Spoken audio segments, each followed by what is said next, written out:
In a watchdog's clothing. Instead of the soft touch monitoring, the government has opted for predatory new rules.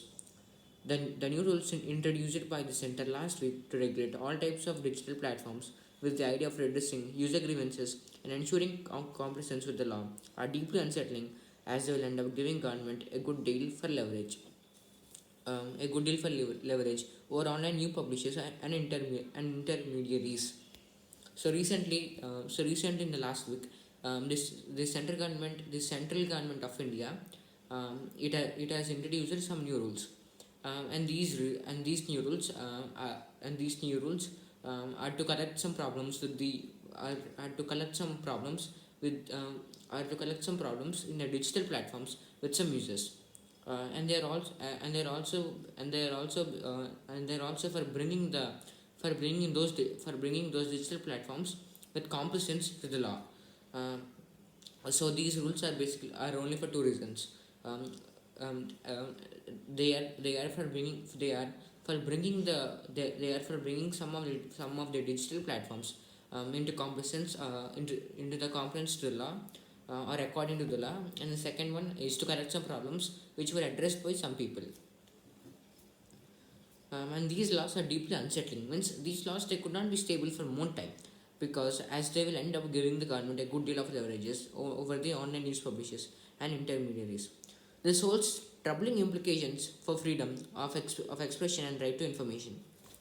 So, as I said, these new laws are very beneficiary for the users, but actually from another perspective, these are very troubling. For example, they make the rights such as right to information and right to education very hard.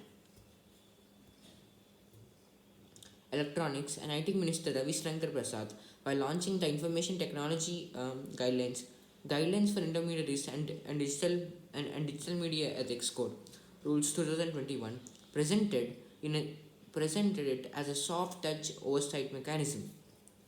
So Electronics and the IT Minister of India, Ravi Shankar Prasad.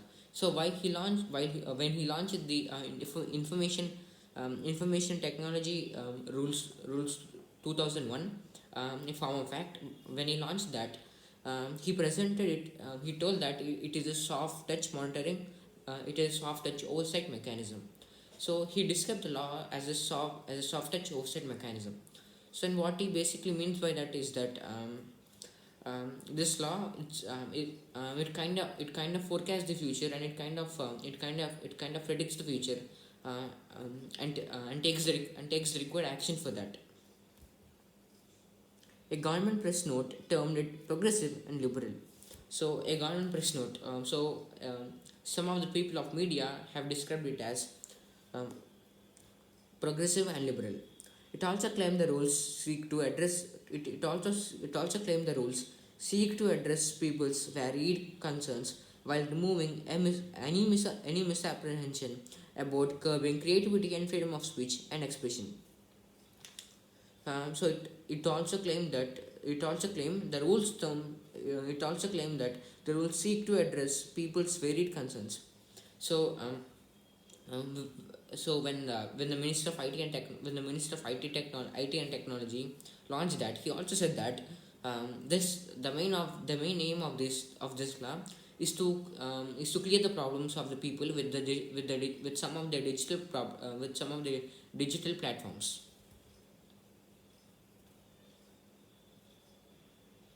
And while saying so, he removed all sorts of misapprehensions, or basically he cleared all sorts of misunderstandings. Um, the soft the soft tone notwithstanding, these rules forced digital news publishers and video streaming services to adhere to a cumbersome three-tier structure of regulation with a government committee as its apex. This soft tone notwithstanding, even though it has a soft tone, even though it has a good approach, it has a good approach to the problems.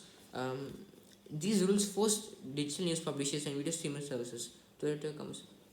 So uh, while saying about the new rules, I said that the main aim is to make this make the make make some specific digital platforms either to the rules or make them to follow the rules. And most of the digital services and most of the digital platforms and services, it's very difficult and troublesome for them to do so, to follow the rules of or the laws of the government. This in itself is an unprecedented in a country where the news media have been given the space all along to self-regulate based on the mature understanding that any government presence would have a chilling effect on a free speech and on free speech and conversations. Um, a thing like this, it has never happened in a country like India, in which in which medias are self-regulatory bodies. Means no one is going to say them what they can do or what they should do. They need to be aware of the situations, and they need to take the required actions. So in a country in which medias are self-regulatory bodies, especially in a country like India, this law could create a lot of problems.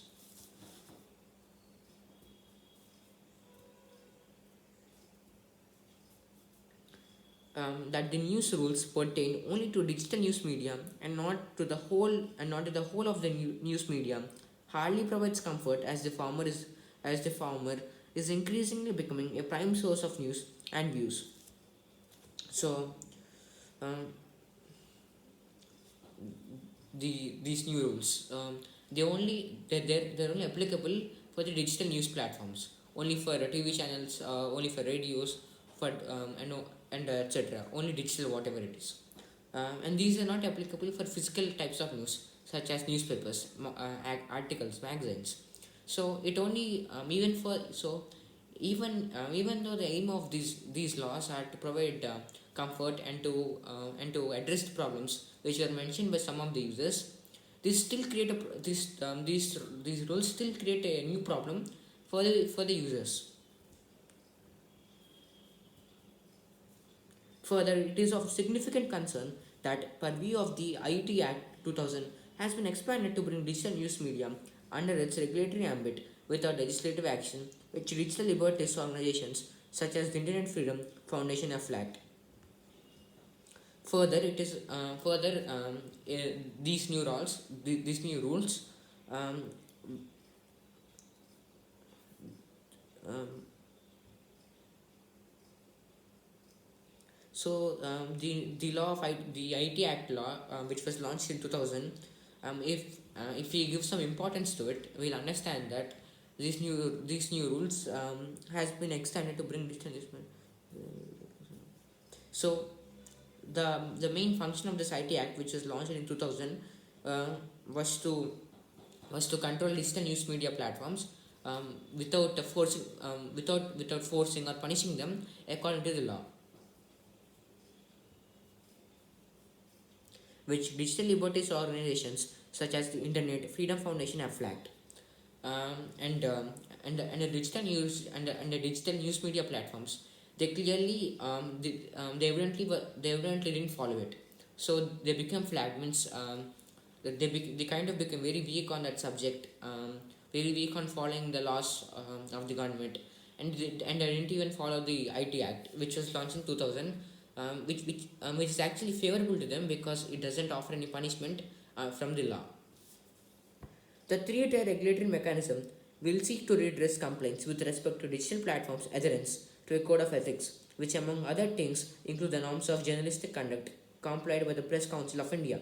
The Program Code for the Cable Television Networks Regulation Act has also a negative list of content that shall not be published, essentially what one would encounter under law as reasonable restrictions to free speech. Um, so, in this new rule or law, the media must be following a three-tier mechanism, a three-tier mechanism. Um, even though the aim of the new rule is to make most of the digital news media platforms to follow the rules, and to address some of the problems of the users.